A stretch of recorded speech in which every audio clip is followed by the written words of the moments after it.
BNP যে গোপনে তলে তলে গত ফ্যাসিস্ট আওয়ামী লীগ সরকারের সঙ্গে হাত মিলিয়েছে এবং আওয়ামী লীগ সরকারকে পুনর্বাসন করার জন্য তারা উঠে পড়ে লেগেছে। তাদের একটি উদ্দেশ্য ক্ষমতার মসনদে যাওয়া।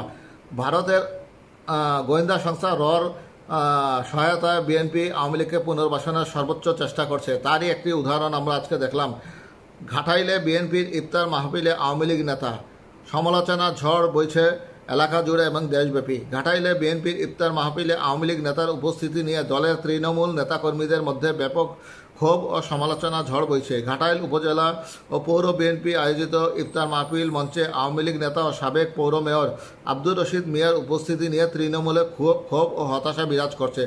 গত 18 মার্চ উপজেলা পৌর বিএনপি আয়োজিত ইফতার মাহফিলে সভাপতিত্ব করেন পৌর বিএনপির সভাপতি বীর মুক্তিযোদ্ধা আব্দুল বাসেদ করিম। প্রধান অতিথি হিসেবে উপস্থিত ছিলেন বিএনপির জাতীয় নির্বাহী কমিটির সদস্য ও ঘাটাইল আসনের মনোনয়ন প্রত্যাশী অ্যাডভোকেট ওবায়দুল হক নাসির।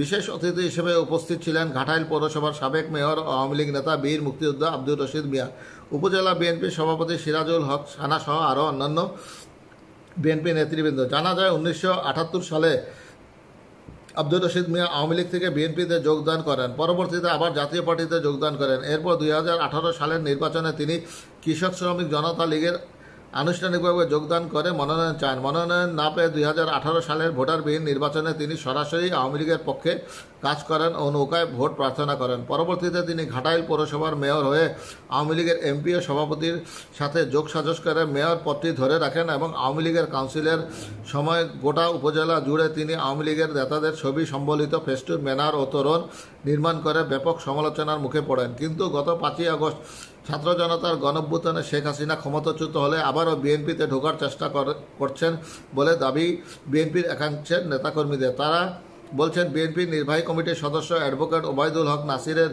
সাথে সাবেক মেয়রের ছবি ফেসবুকে ভাইরাল হলে তৃণমূলের নেতাকর্মীরা ক্ষোভে ফেটে পড়েন। বিএনপির ভারপ্রাপ্ত চেয়ারম্যান তারেক রহমান ও বিএনপির নির্দেশনা উপেক্ষা করে মঞ্চের সামনে প্রথম সারিতে সাবেক মেয়রের উপস্থিতি ও বক্তব্য নিয়ে স্থানীয় নেতাকর্মীরা বিএনপির হাইকমান্ডের দৃষ্টি আকর্ষণ করেছে। তারা ফেসবুকে ইফতার মাহফিলের ছবি শেয়ার ও পোস্ট করে নাসিরকে দ্রুত দল থেকে বহিষ্কার ও উপযুক্ত বিচারের দাবি করেছেন। তারা বলছেন, সাংগঠনিক দায়িত্বপ্রাপ্ত এই নেতা আওয়ামী লীগকে পুনর্বাসনের সম্পূর্ণ দায়িত্ব নিয়েছেন।